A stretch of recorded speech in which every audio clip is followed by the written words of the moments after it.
Então, antes de começar o desenvolvimento em si, a gente precisa fazer a preparação do ambiente de trabalho, tá?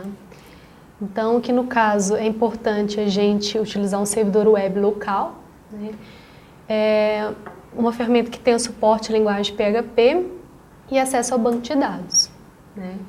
Existem alguns agregadores que nos ajudam a fazer isso, né? Poderíamos utilizar o Champ, o AMP ou outros, né? Porque eles trazem o servidor, o Champ traz o servidor web, o Apache, o suporte à linguagem PHP e acesso ao banco de dados MySQL, que é o que a gente precisa. Então, nesse caso, a gente vai usar o Champ, né? O endereço para download é esse aqui, o apachefriends.org/pt_br, né? É bem simples, basicamente você escolhe os serviços principais. É interessante fazer o download e fazer a instalação em si no diretório C, então a gente vai ter que ser champ, tá? E aí é importante sempre verificar se os serviços eles estão ativos, né? Sempre verificar se os serviços do Champ eles estão ativados. Então, por exemplo, aqui no meu caso, eu tenho o painel de controle do Champ, né? Então, se a gente observar, eles estão parados, os serviços. Então, se eu vou começar a desenvolver para a web, eu preciso que esse serviço, pelo menos o Apache, o MySQL, eles estejam inicializados, certo? Outra questão importante é verificar se o servidor web local ele está funcionando corretamente. Então é importante a gente acessar o nosso navegador, né? Digitar localhost, porque se os serviços estiverem inicializados corretamente, vai aparecer essa página inicial, no caso do Champ, certo? Então significa que ele está funcionando corretamente. Outra questão importante é pensar em qual ferramenta, né, uma IDE, um editor, que você vai usar, tanto para fazer o front-end quanto para fazer o back-end da aplicação. Então a gente poderia usar, por exemplo, o NetBeans, o Eclipse, ou, por exemplo, coisa bem simples, né, bloco de notas, WordPad e por aí vai. Nesse caso a gente está usando o Eclipse for PHP Developers, né, então o Eclipse preparado para desenvolvedores.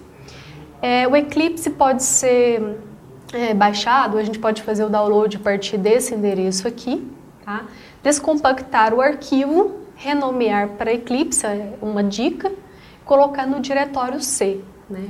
Então, o Eclipse, observa aqui que ele está no meu diretório C, ele não é instalável, né? Então basta clicar no eclipse.exe e executar, tá? É importante que a gente selecione uma workspace. Então, nesse caso de programação para PHP, seria interessante que a pastinha ou a nossa workspace estivesse dentro do htdocs do Champ, dentro da pastinha htdocs do Champ, tá? Então, eu recomendo que você acesse o seu diretório do Champ, tá? Dentro de htdocs, crie aqui uma pastinha que vai servir como workspace dos seus projetos feitos no Eclipse, né? No caso aqui eu vou chamar de projetos, tá? E aí lá no Eclipse eu seleciono essa pasta, Champ, htdocs, projetos. Então, nesse caso aqui a gente está setando uma workspace de trabalho. Você pode fazer de outras formas, não tem problema nenhum, tá? Ok? Essa é a página inicial do Eclipse. Outra questão importante, se por um acaso o Eclipse ele não funcionar, é porque está faltando o JDK, tá? Que é o kit de desenvolvimento Java.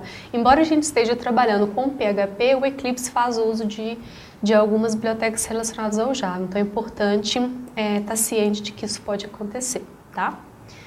Dentro do Eclipse, precisamos criar um novo projeto, PHP, que é o projeto da nossa aplicação, né? Então é bem simples. Basta que a gente acesse o Eclipse em si, né? New Project, então a gente escolhe o projeto PHP. No nosso caso aqui, o nome do projeto vai ser Sistema Modelo, tá? Você pode optar por fazer as mesmas coisas que a gente vai demonstrar nos vídeos ou dar um nome para o seu projeto em si. Verifica se a workspace aqui setada está dentro de projetos, dentro de HTDocs, né, nesse caso aqui está certinho, e habilita também o suporte a JavaScript. Tá? São algumas configurações básicas, né? E aí você cria um projeto no Eclipse para acomodar o projeto que você vai desenvolver, o sistema que você vai desenvolver.